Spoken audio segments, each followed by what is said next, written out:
नमो लोए सप साहूणम नमो लोए सप साहूणम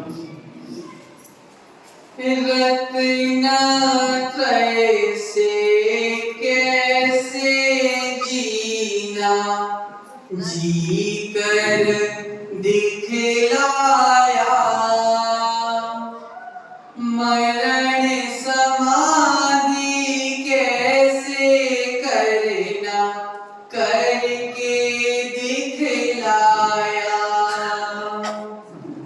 इस युग के समाधि सृष्टा विराग सागर हो मेरा अंतिम मरण समाधि अहो वीरता अहो धीरता अहो शूरता है जो अंतिम उपदेश दिया वह दृष्टि दूरता है जिम्मेदारी सौंप गए तुम विशुद्ध सागर को मेरा अंतिम मरण समाधि तेरी छत्र छाया भगवन मेरे सिर पर हो मेरा अंतिम मरण समाधि अनंतानंद सिद्ध परमेश्वरी भगवान की जय हो।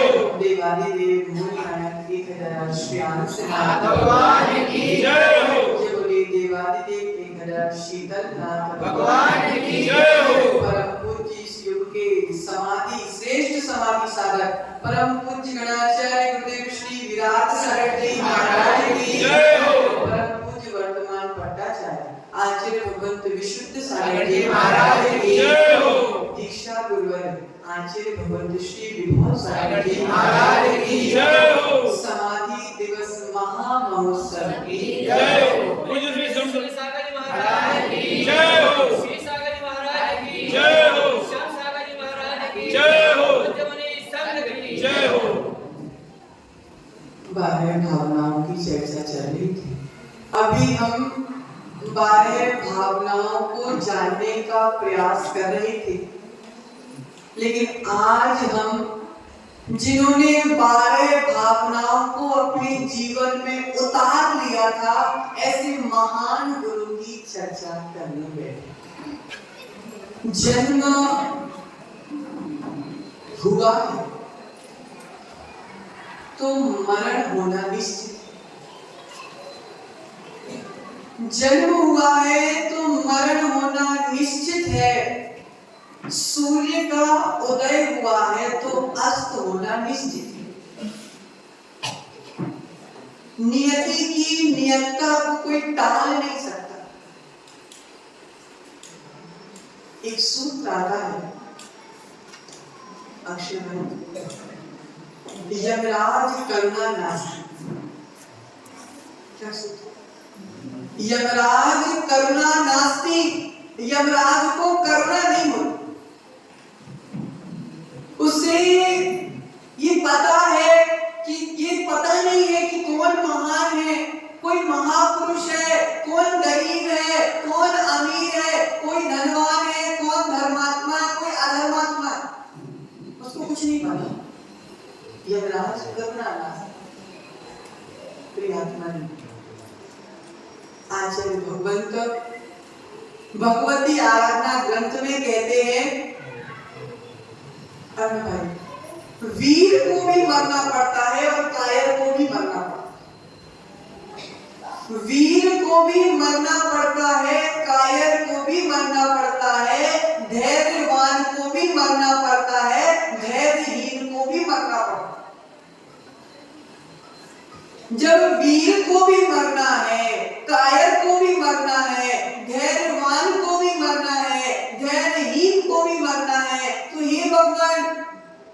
भी क्यों ना वीरता के साथ और धीरता के साथ मरण करें। प्रियजन, वीरता के साथ मरण असंयम के साथ नहीं हो सकता।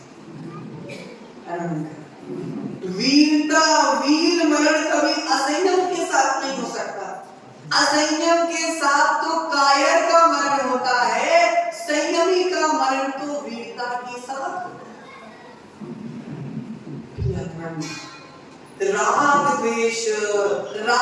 द्वेष के साथ मरने वाला जीव, राग द्वेष के साथ मरने वाला जीव कायर का मरण करता है, और महाव्रतों के साथ मरने वाला जीव वीरता का मरण करता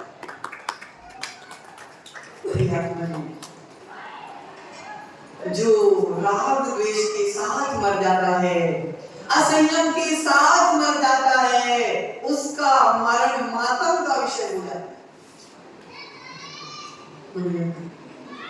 असंयम के साथ जो जीव मर जाता है, उसका मरण मातम का विषय हो जाता है। और जो महाव्रतों को, संयम को धारण करके मरता है, उसका मरण मातम का विषय नहीं, उसका मरण तो महामहोत्सव का विषय है।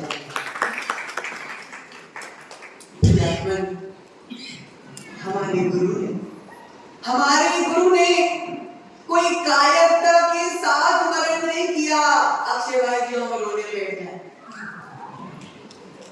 हमारे गुरु ने किसी कायरता के साथ मरण नहीं किया कि हम रोने बैठ जाए। हमारे गुरु ने तो वीरता के साथ मरण किया है, इसलिए आज हम साथ मिलकर महोत्सव मना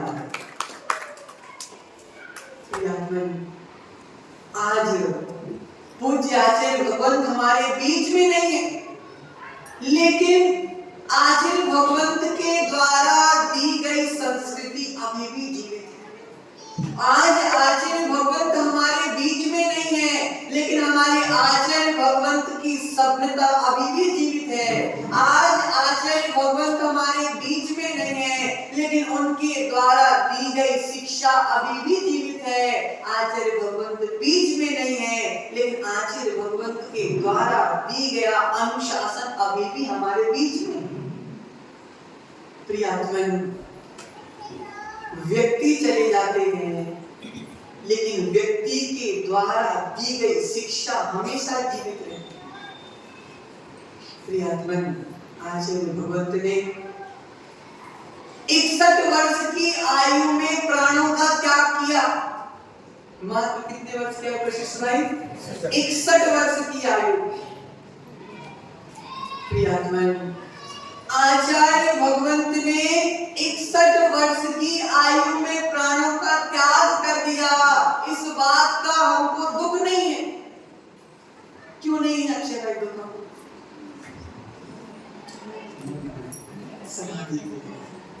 प्रियतमन माताओं, आचार्य भगवंत ने मात्र 61 वर्ष की आयु में अपने प्राणों का त्याग कर दिया। इस बात का हमको दुख नहीं है, लेकिन उन्होंने 61 वर्ष में 45 साल की दीक्षा का पालन किया। इसकी खुशी है। 45 वर्ष कुछ कहना दीजिए। 45 मिनट का संयम जब जीव का कल्याण कर देता है, कि जिन्होंने 45 वर्ष का संयम पालन किया होगा, उस जीव का निश्चित ही कल्याण होगा। प्रियतमन, हमारी श्रवण संस्कृति के एक महान सूर्य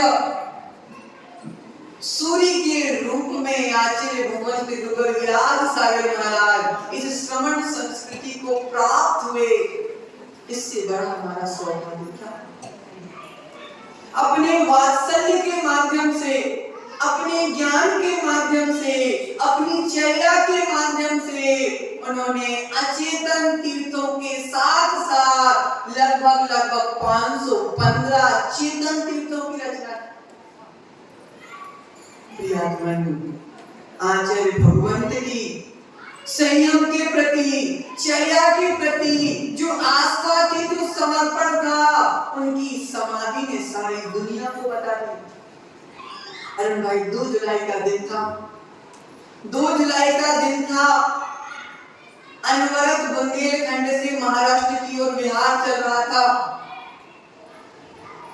2 जुलाई को आचार्य भगवंत जालना से 7 किलोमीटर पीछे देवमूर्ति ग्राम में कार्यालय में आहार चर्या थी।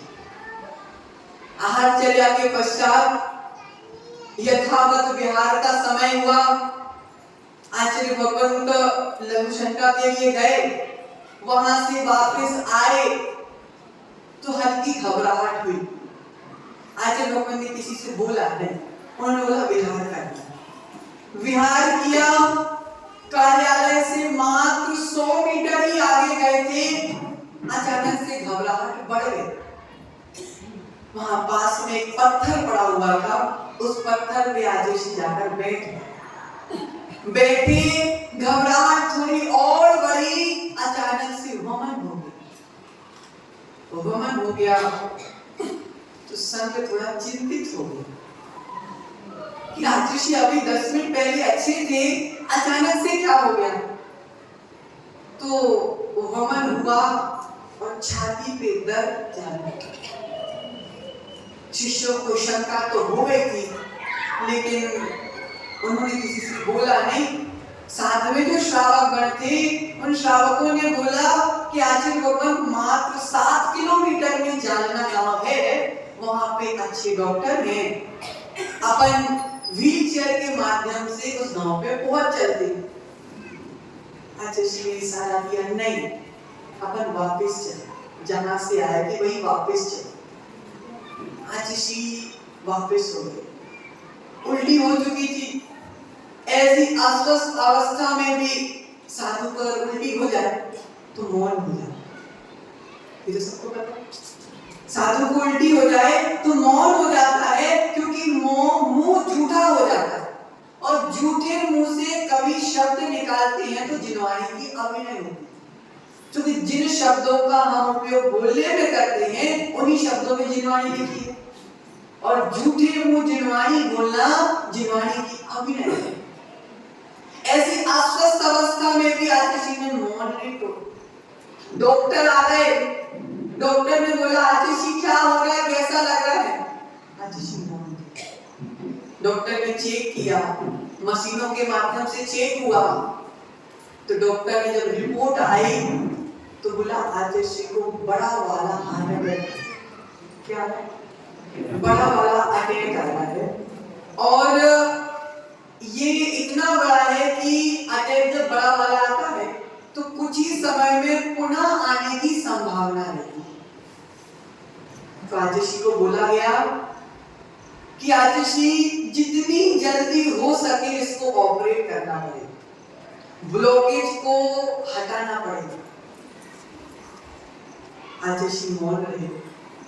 अगले दिन रात जैसे जैसे निकाली, ऊपरी इलाज जो हो सकता था लेप आदि लगाकर रात निकाली।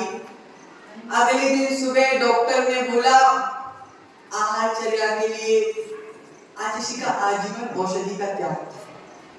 आतिशी औषधि ग्रहण नहीं करते थे।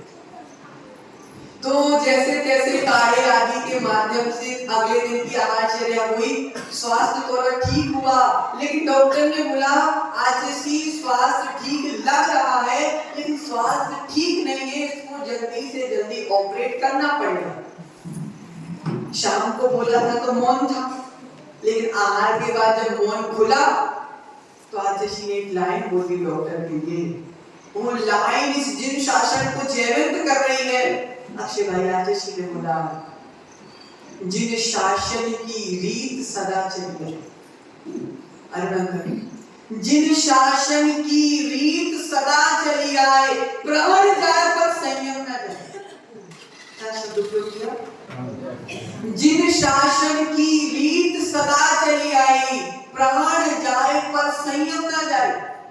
मैं कल मरता हूं तो आज मर रहा हूं, लेकिन अपने जगत पूज्य इंद्रों के द्वारा पूजित अपने संयम पर किसी भी प्रकार का दाग नहीं लगा।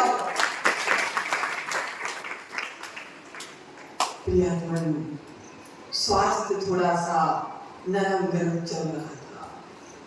लेकिन कर्तव्यों के प्रति आस्था अभी भी बनी हुई थी। इतनी अस्वस्थ अवस्था में जहां जीव विचलित हो जाता है।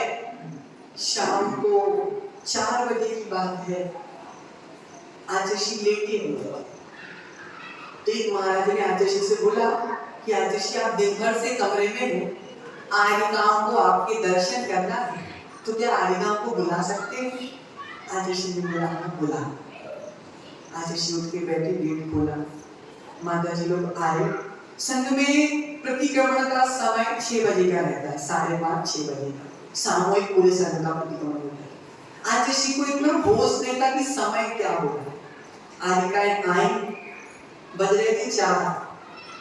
आजर्षि ने बोला माता जी लोग पुस्तक ले आओ, स्वाध्याय करते। आजर्षि आपका स्वास्थ्य ठीक नहीं है, स्वाध्याय तो अपन बाद में कर लेंगे, अभी तो आपको स्वास्थ्य कैसा है आप हमको बता दो। आजर्षि ने बोला शरीर को अपना काम करने दो, आत्मा को अपना काम करने दो। क्या बोला? शरीर को अपना काम करने दो, आत्मा को अपना काम करने दो। आत्मा की आहार के पश्चात लगभग समय हो रहा था 3 बजे से लेकर 4 बजे दोपहर का जो समय था, उस समय आजर्षि ने सामायिक की।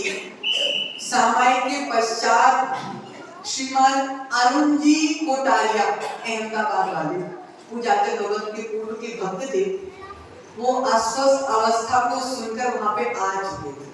वो कमरे में बैठे हुए थे, साथ में 2 मुनिराज भी बैठे हुए। आजर्षि ने बोला दोनों महाराजों से आप लोग बाहर चले जाओ, और आजर्षि ने बोला गेट लगा। अरुण जी से बोला क्या? गेट लगा। महाराजों को शंका तो हुई कि आजर्षि ने हमको बाहर क्यों कर दिया। उस समय आजर्षि ने अरुण कोटारिया जी से बोला कि अरुण भाई मोबाइल में एक वीडियो बनाओ। क्या बोला? मोबाइल में एक हमारा वीडियो बनाओ। अरुण भाई भी थोड़े कंफ्यूज थे कि आजर्षि ऐसा क्यों बोल रहे। आजर्षि ने कभी नहीं बोला, आज तक कभी किसी को ये नहीं बोला कि वहां तुम फोन लगा दो। आज आजर्षि मोबाइल में वीडियो बनाने का बोल रहे। ठीक है, गुरु आ गया, श्लोक। आजर्षि ने वीडियो बनाया। उस वीडियो में आजर्षि ने बोला, वो अंतिम उपदेश हम आपको सुना देंगे। आजर्षि ने क्या बोला उस वीडियो में? आजर्षि ने बोला जीवन क्षण भंगुर है, पता नहीं किसके जीवन का कब समापन हो जाए। इसीलिए शास्त्रों में आचार्यों ने कहा साधुगण पूर्व से ही तैयार रहते हैं। अभी तक इस इतने विशाल संघ लगभग 500 550 शिष्य प्रशिष्य हैं, और जिन शासन की धर्म ध्वजा फहराते रहे। इसीलिए किसी ना किसी योग्य शिष्य के लिए ये जिम्मेदारी सौंप करके हल्का हो जाना चाहिए। यही जिनेंद्र भगवान की आज्ञा है, तीर्थंकर भगवान की आज्ञा है, आगम की आज्ञा है।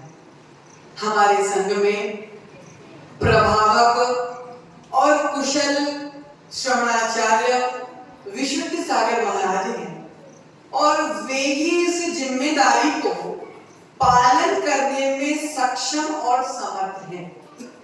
क्योंकि इतने बड़े संघ में हर किस्म के साधक होते हैं। आचार्यगण बड़ी गंभीरता से, धैर्य से उन सबका पालन करते हैं।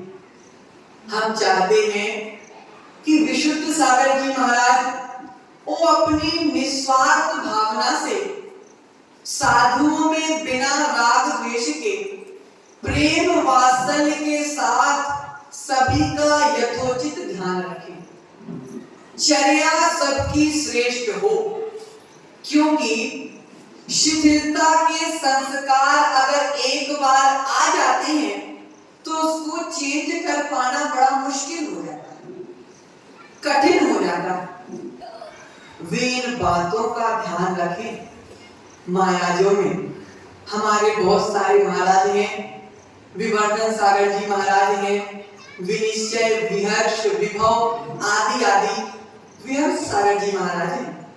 सदैव सदैव जिन्होंने कंधे से कंधे मिलाकर चले हैं, सहयोगी रहे हैं, भविष्य में भी उनका सहयोग अनवरत बना रहे।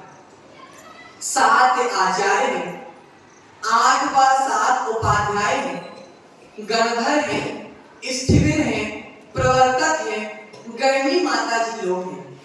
वो अपने अपने संग का अच्छी तरीके से पालन करें, अपन लोग सहयोगी बने। यही मेरा उपदेश है, संकेत है, आदेश है। साधु जीवन का धैर्य से, गंभीरता से पालन करना और कराना यह आचार्य का उत्तम दायित्व हुआ करता है। इसलिए आज मेरे मन में आया, समय के पूर्व कल का क्या भरोसा।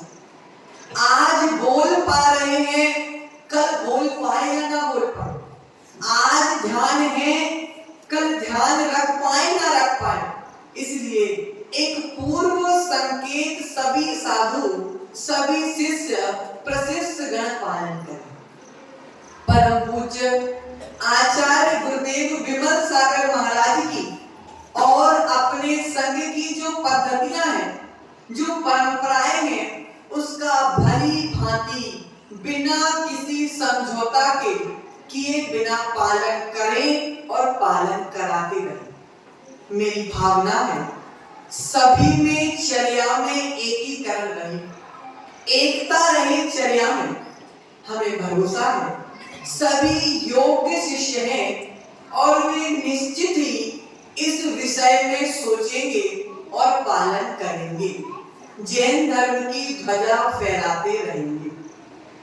इतने दिनों में मेरे से जाने में अनजाने में जानता हूं, प्रमाद में राग द्वेष मोह के वशीभूत होकर के कहीं कोई त्रुटि हो गई हो तो सभी लोग मुझे क्षमा करें और मैं भी सभी लोगों के लिए, सभी साधुओं के लिए क्षमा प्रदान करता हूं। अभी वसुनंदी का भी समाचार आया, उन्होंने भी क्षमा याचना की पवित्र भावना रखी, उनके लिए भी मेरा आशीर्वाद। सभी प्रेम वात्सल्य से रहें, धर्म की प्रभावना करते रहें, यही मेरा समस्त संघ के लिए आशीर्वाद है। ये आचार्य भगवंत ने दोपहर 2 बजे से 3 बजे के बीच में वीडियो बनाई, उसमें ये उपदेश दिया और वो वीडियो के साथ ही अपने आचार्य पद का त्याग कर शाम को आचार्य भक्ति के सिंहासन पे नहीं बैठे। प्रियात्मन आचार्य भगवंत ने अपने जीवन काल में इतनी साधना की, उन व्रतों के हम आपको नाम बताना चाहते हैं कि आचार्य भगवंत ने अपने 45 वर्ष के जीवन में कितने व्रतों का पालन किया। कर्म दहन, नमोकार, भक्तांबर, चारित्र शुद्धि, सहस्त्र नाम, कर्म निर्जरा, समग्र शरण, चौथस रिद्धि, तत्वार सूत्र, जिनगुण संपत्ति, दर्शन विशुद्धि, कल्याण मंदिर, पंचविंशति कल्याणक, मोक्ष लक्ष्मी दायक, प्रत्याख्यान, अज्ञान निवारक, सटरसी, नीति सागर, वचन गुप्ति, भव सागर निवारण, केवल सुख दशमी, सम्यक चतुर्वंशति, केवल ज्ञान व्रत, ऐसे 25 व्रतों को पूर्ण किया। जहां एक उपवास करना कठिन हो रहा है, आचार्य भगवंत ने अपने जीवन में सैकड़ों उपवास कर दिए।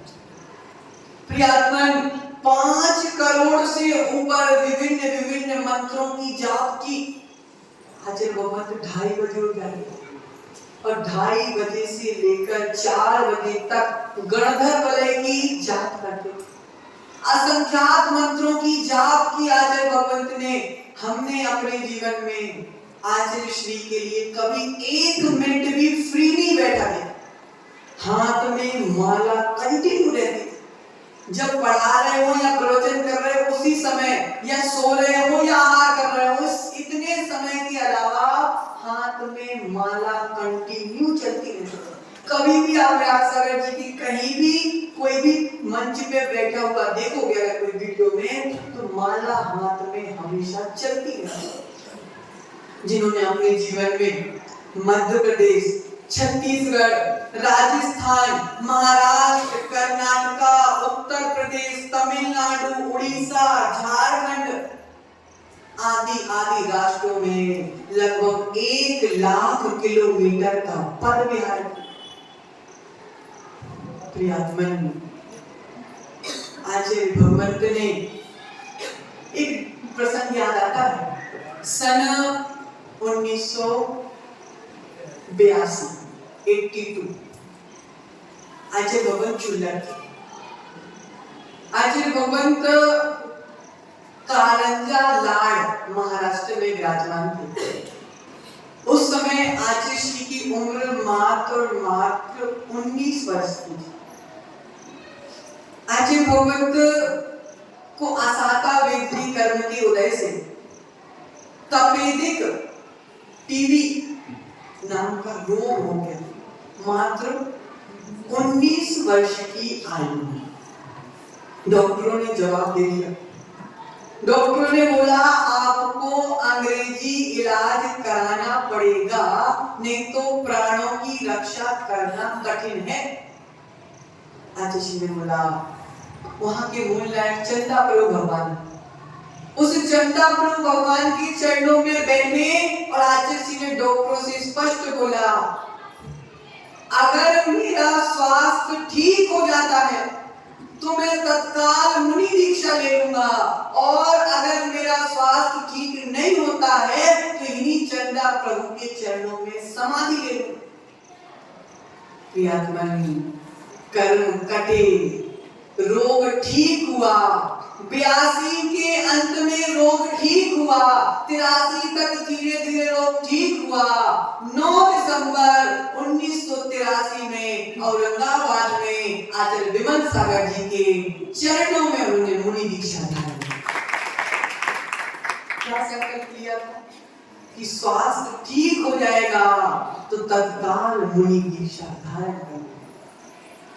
प्रियात्मन, ऐसे महान आचार्य से युगों प्राप्त हुए। प्रियात्मन, वर्तमान में देखा जाता है कि 1-1, 2-2, 3-3 साधुओं का भी निभाना कठिन हो रहा है। 2-2 साधुओं का भी आहार विहार निहार वर्तमान में कठिनाई से प्राप्त हो रहा है। ऐसे काल में आचार्य भगवंत ने 80-80, 90-90 पिछियां एक साथ रखकर उनका निभाना करवाया है। जब आचार्य भगवंत श्रवण में बोला गए थे, तो जब आचार्य भगवंत स्टेज से उठते थे ना, तो आधा स्टेज खाली हो जाता, क्योंकि 100 साधु तो स्वयं के थे। जब चारू कीर्ति भट्टारक, श्रवण बेलगुला के भट्टारक जी, उन्होंने मंच से बोला था विराट सागर जी तो चलती फिरती यूनिवर्सिटी है। क्या बोला था? चलती फिरती यूनिवर्सिटी है। प्रियात्मन, इतना सरल साधक जिसने अपने शिष्यों की समाधि के समय शिष्यों का मन साफ किया। महान आचार्य इतने बड़े पद पर बैठकर भी अपने शिष्यों का अपने हाथ से मन साफ किया है। उन्होंने अपने जीवन काल में लगभग 151 समाधियां करी। कितनी समाधियां करी? 151 समाधियां, और इतनी श्रेष्ठ स्वयं के 151 शिष्यों की समाधियां करवाई। प्रियात्मन, जिसने अपने 151 शिष्यों का कल्याण किया, उसकी समाधि तो सबसे अच्छी होना ही थी। अच्छे भाई, पुण्य जाता तो जाता कहाँ? पुण्य जाता तो जाता कहाँ? प्रियात्मन, पर कल्याण किया, पर कल्याण किया, उसका यह फल निकला कि स्वयं की इस जग की सबसे श्रेष्ठ समाधि मैंने साधी। प्रियात्मन, अपने जीवन में अनेक बड़े बड़े शास्त्रों की रचना की, लिंग पावड़, शील पावड़, वार्तानुपेक्षा, ऐसे महान महान ग्रंथों पर संस्कृत प्राकृत की टीकाएं की, संस्कृत प्राकृत की भक्तियों की रचना की। प्रियात्मन, अपने जीवन काल में लगभग 100 पंचकल्याण का। प्रियात्मन, रत्नकर्ण शाक्ताचार्य, षट्खंडागम की 7 पुस्तकें, सर्वार्थ सिद्धि, वृद्ध द्रव्य संग्रह, 6 डाला, 50 टीकाएं, प्रवचन सार, अष्ट सहस्त्री, कषाय पाहुड़, जैढवला टीका, रयन सार, अष्ट पाहुड़, वार्षानुपेक्षा, रत्नाकर पंचविंशति, पद्मनंदी पंचविंशति, अनुप्रेक्षा, परमात्म प्रकाश, ऐसी महान महान ग्रंथों की वाचनाएं की। खानपुर कॉलोनी का भी सौभाग्य रहा कि सन 2011 में पद्मनंदी पंचविंशति की शीतकालीन वाचना आतिशी में खानपुर कॉलोनी में 2011 में शीतकाल। प्रियात्मन, आदि आदि ग्रंथों की वाचनाएं आचार्य भगवंत के जीवन के विषय में बताए तो आचार्य भगवंत ने 45 साल के संयम में कभी टीवी, मोबाइल, लैपटॉप, पंखा, कूलर, एसी कभी उपयोग नहीं। आचार्य भगवंत कभी बाथरूम में लघु शंका और शौचालय में दीर्घ शंका का उपयोग नहीं। आचार्य भगवंत ने कभी नाखून अपने नेल कटर, ब्लेड आदि से नहीं काटे। आचार्य भगवंत का जीवन पर्यंत थूकने का त्याग था, दही तेल का आजीवन त्याग था। प्रत्येक अष्टमी चतुर्दशी, चाहे विहार हो, चाहे प्रवास हो, चाहे कुछ भी हो, नीरस करते थे अष्टमी चतुर्दशी। महिलाओं से कभी अकेले में बात नहीं की, कोई प्रोजेक्ट चंदा चिट्ठा नहीं किया। आचार्य भगवंत के संग में 90 साधु, एक भी मोटर, एक भी गाड़ी, एक भी ट्रक संगठन, किसी भी प्रकार का अनावश्यक साधुओं के पास अगर एक पेन की आवश्यकता है तो दूसरा पेन साधुओं के पास रहता नहीं। प्रियात्मन, एक चटाई है, वो चटाई जब तक सड़क पर फेंकने लायक ना हो जाए, जब तक वह चटाई का उपयोग साधु करते। अनावश्यक परिग्रह इतना सा भी नहीं। प्रियात्मन, संघ में कोई संघ संचालिका नहीं। औषधि का आजीवन त्याग, कैसी भी विकट परिस्थिति आ जाए, औषधि का आजीवन त्याग, प्राण निकल गए लेकिन औषधि नहीं दिया। चलो, 1 मिनट भी फ्री नहीं देखा और अष्टमी चतुर्दशी नीरस और 24 घंटों में 22 घंटे का मौन। अष्टमी और चतुर्दशी को 22 घंटे का मौन, मात्र प्रवचन और क्लास में ही मौन खुलता था, बाकी 22 घंटों का मौन। प्रियात्मन, आचार्य भगवंत के संग में इतना अनुशासन था। 50-50 आरिकाएं, 50-50 मुनिराज, कभी मुनिराज आरिका से चर्चा नहीं करते। और अगर कुछ विशेष बात हो गई तो आतिशी की बिना आज्ञा के कोई आरिका मुनि से और मुनि आरिका से बात भी नहीं कर सकते। ये अनुशासन तो अंत समय तक आतिशी के संग में चलता रहा और उसी अनुशासन के कारण सारे जगत में अनुशासन शिरोमणि के रूप में आतिशी विख्यात। प्रियात्मन, आचार्य भगवंत ने अपने जीवन काल में अनेकों उपसर्गों को सहा, अनेकों कठिनाइयों को सहा। ऐसी परिस्थिति आई कि 90 साधु और आहार देने वाले 5 लोग। अक्षर 90 साधु, आहार देने वाले 5 लोग। प्रियात्मन, ऐसा खंबा रहता था तो खंबा के चारों ओर मुनिराज आहार के लिए खड़े हो जाते। एक व्यक्ति के खाते में 7 मुनिराज आते थे और इकट्ठी खिचड़ी बनाई जाती थी। कहाँ अच्छा भोजन, कहाँ चौके। तमिलनाडु के, बिहार की बात बता रहे हैं, जहाँ समाज ही नहीं है, बनाने नहीं आता था तमिलनाडु के लोगों को।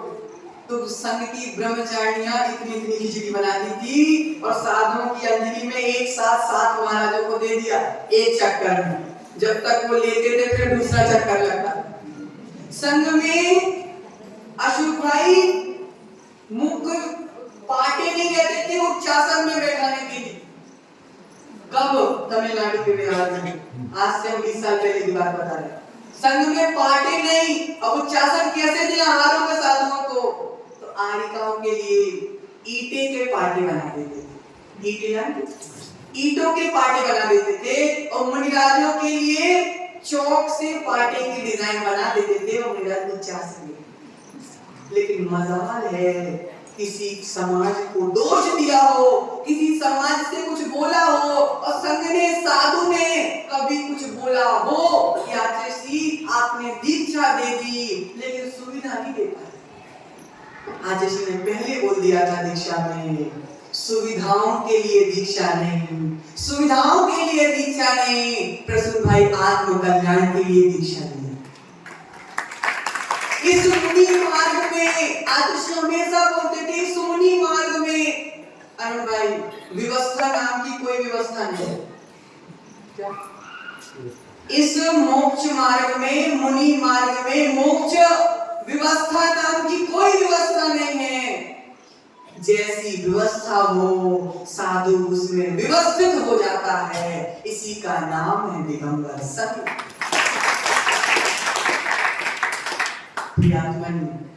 ऐसे महान साधक कितना बोले उनके विषय में, जितना बोले उतना कम है।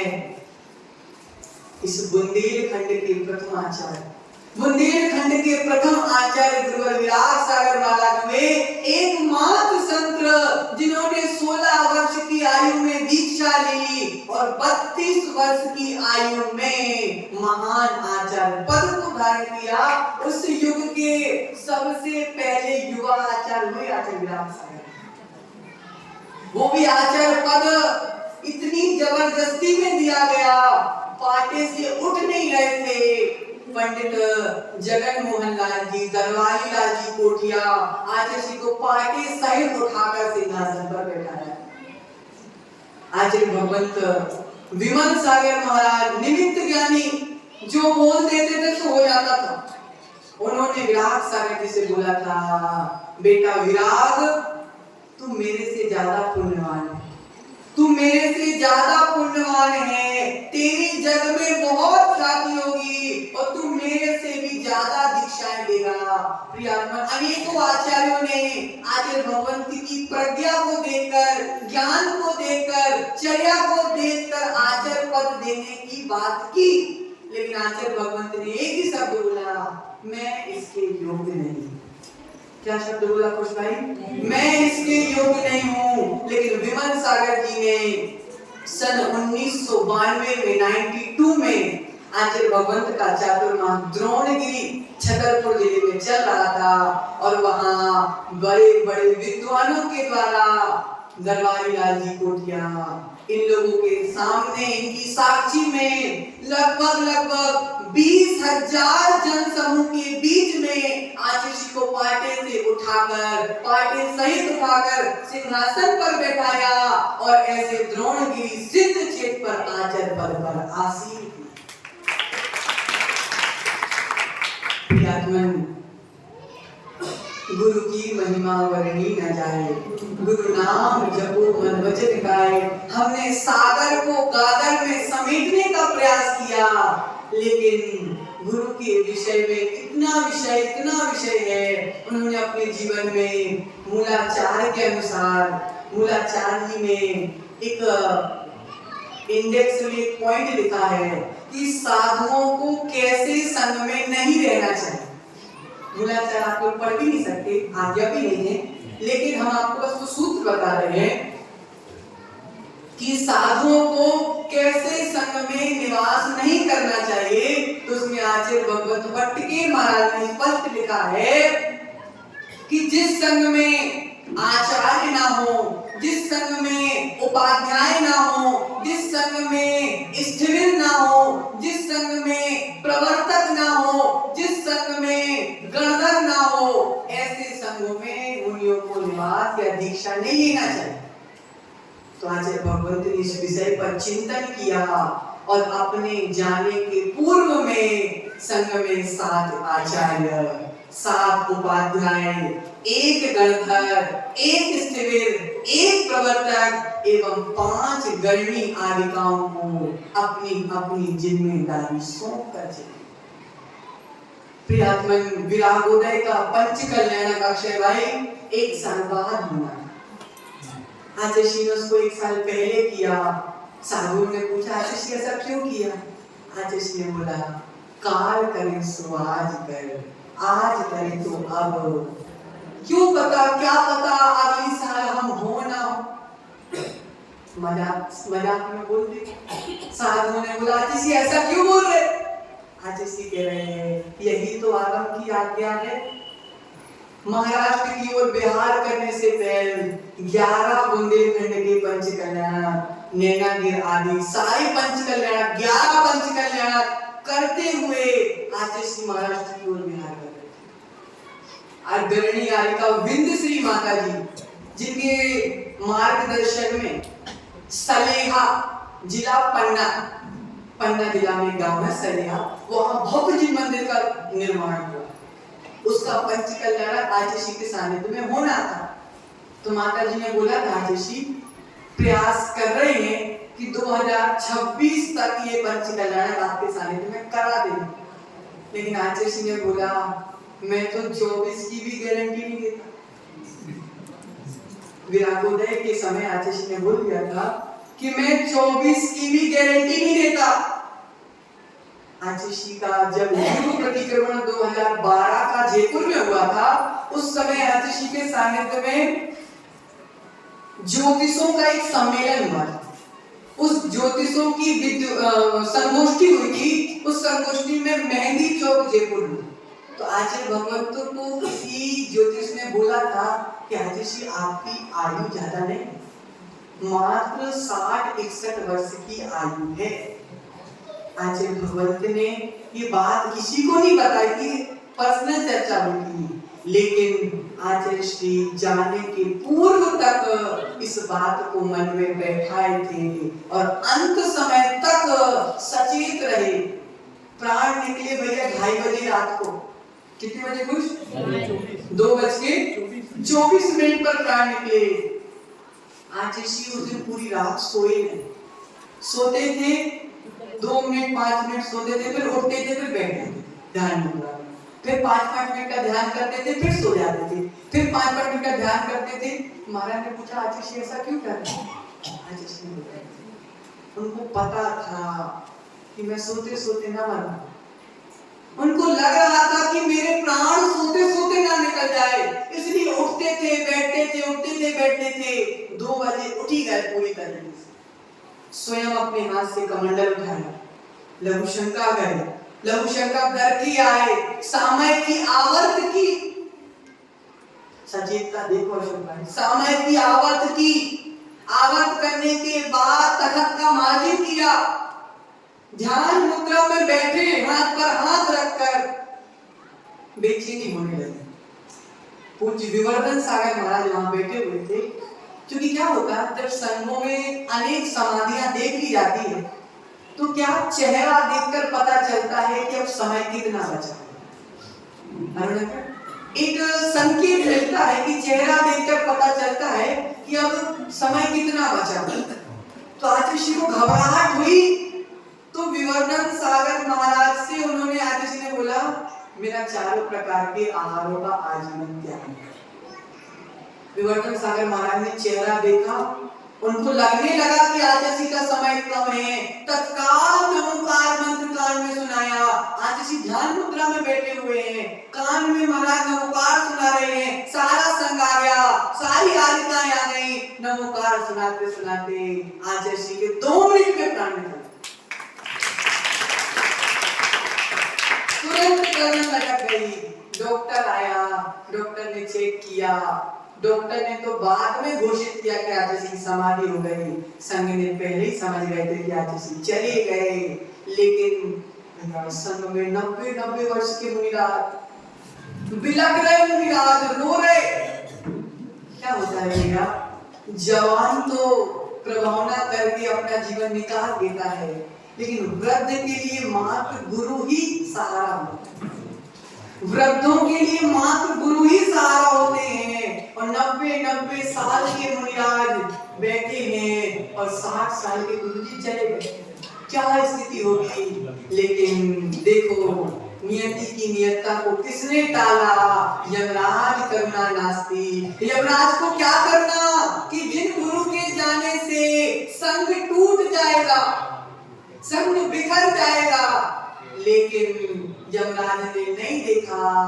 आचार्य भगवंत ने समाधि की, और आचार्य भगवंत की समाधि को आज 1 साल हुए हैं। इन 1 साल के बीच में संघ के 7 मुनिराजों की भी समाधि।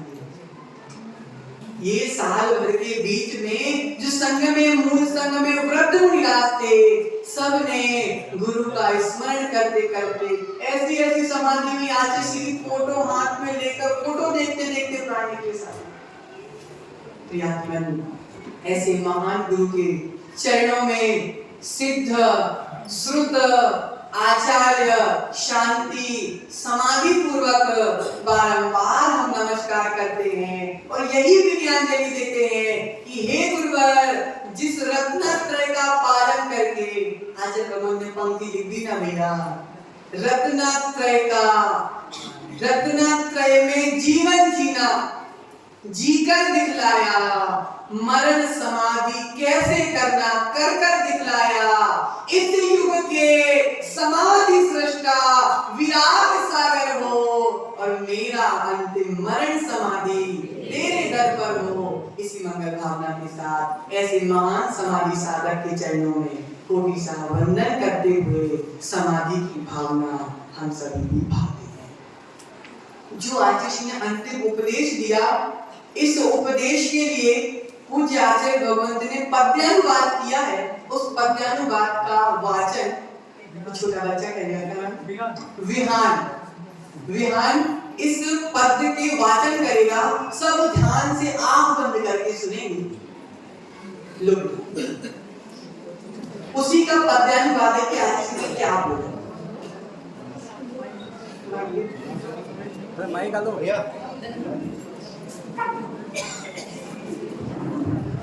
सभी आंखें बंद कर लें, ध्यान मुद्रा में सामायिक चल भी सकते हैं। ध्यान मुद्रा में सभी बैठ जाएं, आंखें बंद कर लें, केवल कानों का काम करना है।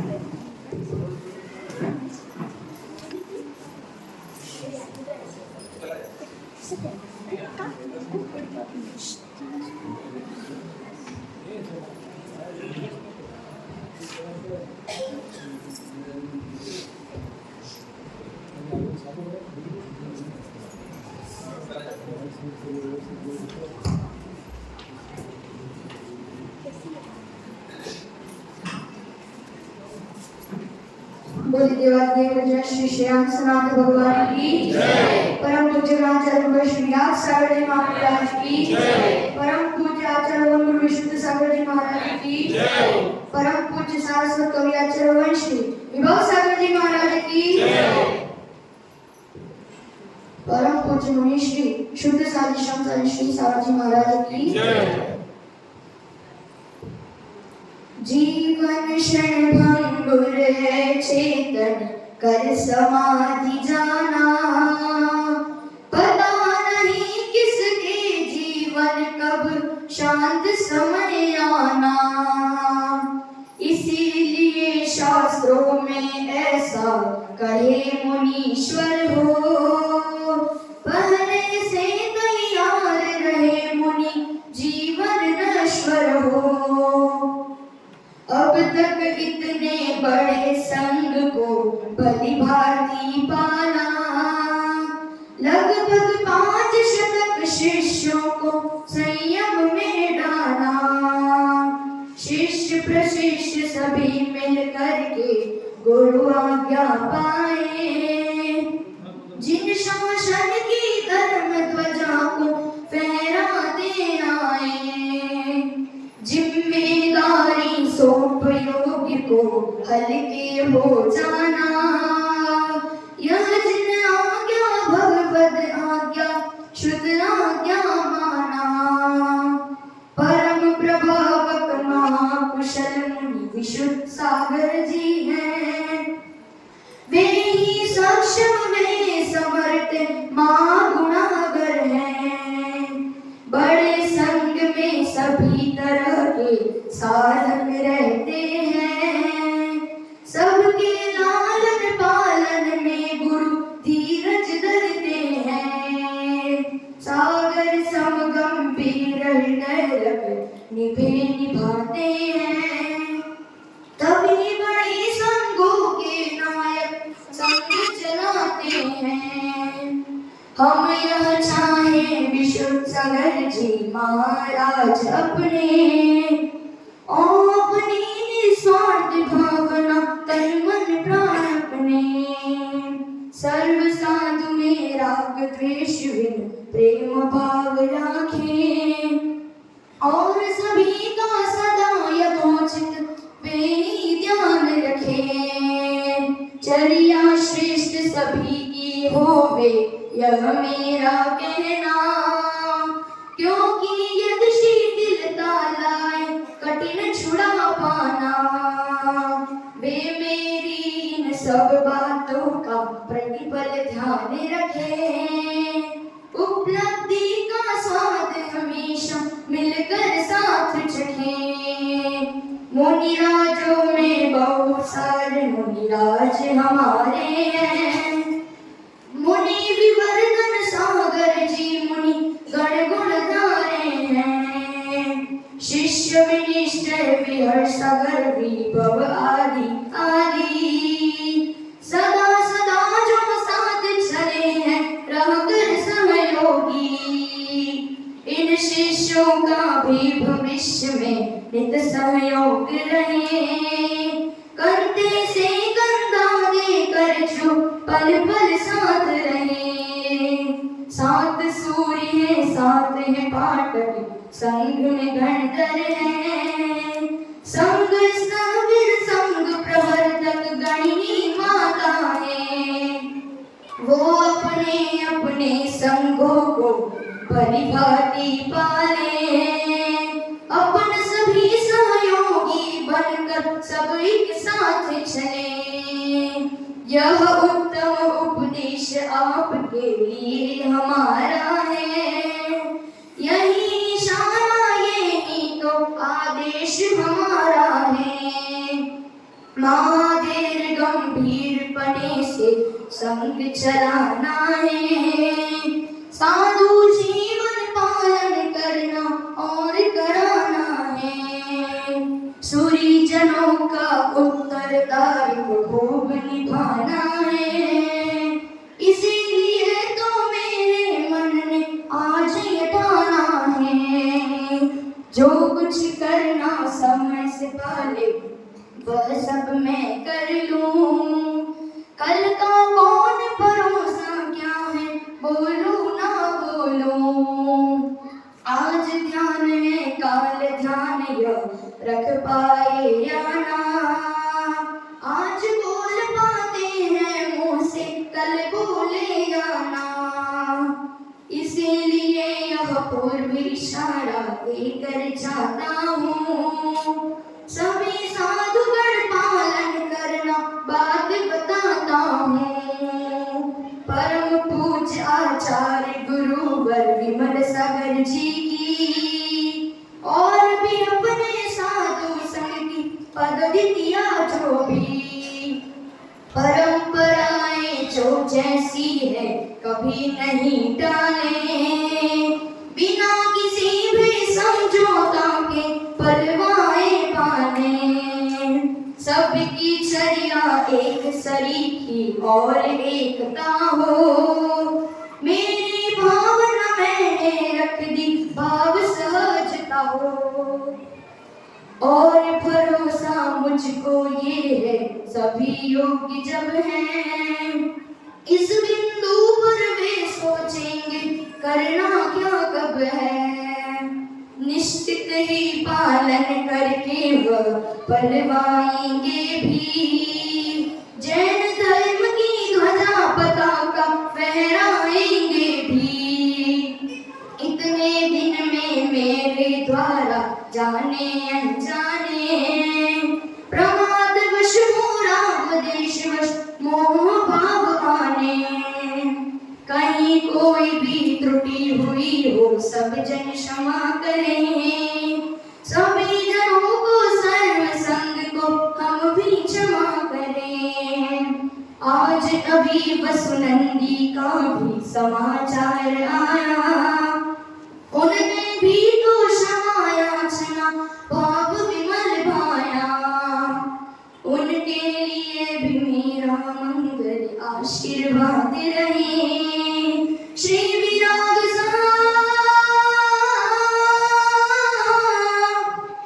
विराग सागर जी अंतिम यह उपदेश कहे।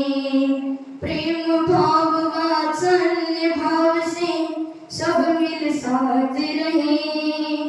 मेरा आशीर्वाद सभी को धर्म प्रभाव करे। बोले राजा विराग सागर